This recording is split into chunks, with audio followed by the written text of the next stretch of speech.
अस्सलाम वालेकुम दोस्तों, आज की वीडियो में हम आपको बताएंगे कि मैग्नेटिक कनेक्टर क्या है और इसका यूज़ क्यों किया जाता है और कहाँ पे इसका यूज़ होता है। दोस्तों, मैग्नेटिक कनेक्टर एक सेफ्टी डिवाइस है। इसको ज़्यादातर एसीओं में या किसी भी मोटर में आप यूज़ कर सकते हैं उसको जलने से बचाने के लिए। दोस्तों, ये कैसे वर्क करता है मैं आपको बता देता हूँ। दोस्तों, जब भी आप फ़र्ज़ किया इसको एसी में यूज़ करते हैं, एसी के कंप्रेसर को जलने से बचाने के लिए, तो इसके कनेक्शन ऐसे होते हैं कि मेन सप्लाई आप इधर देते हैं, जो कंप्रेसर में आनी है सप्लाई मेन, तो सबसे पहले आप इधर दे देते हैं, इधर से आउट करके फिर एसी के कंप्रेसर को मिलती है यहाँ से। तो जब भी वोल्टेज ज़्यादा होंगे या कम होंगे तो कंप्रेसर हीट अप होगा, इसके एम्पेयर बढ़ेंगे, तो ये सप्लाई इधर से डिस्कनेक्ट आ देता है, जिससे आपके कंप्रेसर में सप्लाई जाना बंद हो जाती है और आपका कंप्रेसर जलने से बच जाता है। इस तरह दोस्तों, फ़र्ज़ किया आपके एसी में वोल्टेज या ठीक आ रहे हैं, उसमें फ़ॉल्ट आ रहा है, उसका कंडेंसर ब्लॉक हो गया है, ऑपरेटर ब्लॉक हो गया है, जिसकी वजह से एम्पेयर बढ़ रहे हैं, या कैपेसिटर एसी का ख़राब हो गया जिसकी वजह से एसी के एम्पेयर बढ़ रहे हैं, वो चल रहा है आउट और लगातार। तो एम्पेयर बढ़ने की सूरत में ये इधर से सप्लाई डिस्कनेक्ट करा देता है और आपका जो कंप्रेसर है वो ऑफ़ हो जाता है और जलने से बच जाता है।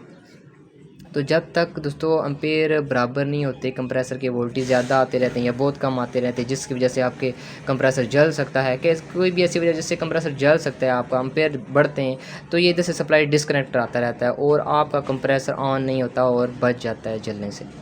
तो दोस्तों, अगर जब तक आप फॉल्ट क्लियर नहीं करते, फ़र्ज़ किया एसी का जो कैपेसिटर है वो वीक है या कंडेंसर ब्लॉक है या वोल्टेज बहुत ज़्यादा आ रहे हैं या बहुत कम आ रहे हैं, जब तक आप फॉल्ट क्लियर नहीं करते तब तक ये एसी के कंप्रेसर को सप्लाई नहीं जाने देगा और आपका कंप्रेसर है वो जलने से बच जाएगा। दोस्तों, जब इसका यूज़ होता है, इसका यूज़ बहुत हर किस्म की मोटर में आप कर सकते हैं।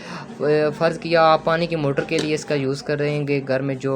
पानी खींचने के लिए मोटर लगी होती हैं उसमें इसका यूज़ करें, तो उसमें भी आपने इसको इन देनी है और इधर से आउट करके फिर मोटर को वायर दे देनी है,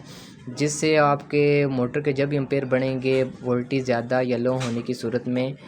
तो आपकी मोटर जलने से बच जाएगी, क्योंकि सप्लाई इधर से इन हो के इधर से आउट हो रही है। और जब एम्पेयर ज़्यादा होंगे मोटर के वोल्टेज ज़्यादा या कम होने की सूरत में या किसी भी वजह से, तो इधर से सप्लाई डिस्कनेक्ट करा देता है, आपकी मोटर नहीं चलेगी और आपकी मोटर जलने से बच जाएगी। दोस्तों, इसको मैं आपको कनेक्शन समझा देता हूँ कि आपने कनेक्शन कैसे करने हैं। इधर इसकी इन देनी है, आपने पहले इसको ऑन करना है, इसको न्यूट्रल फेज़ देनी है, इधर न्यूट्रल देनी है और इधर आपने फेज़ देनी है, ये ऑन हो गया। फिर आपने जो मेन सप्लाई मोटर को देनी है, पहले इधर देनी है इन, यहाँ पे इन आ गई और यहाँ से फिर आउट करनी है और मोटर को दे देनी है।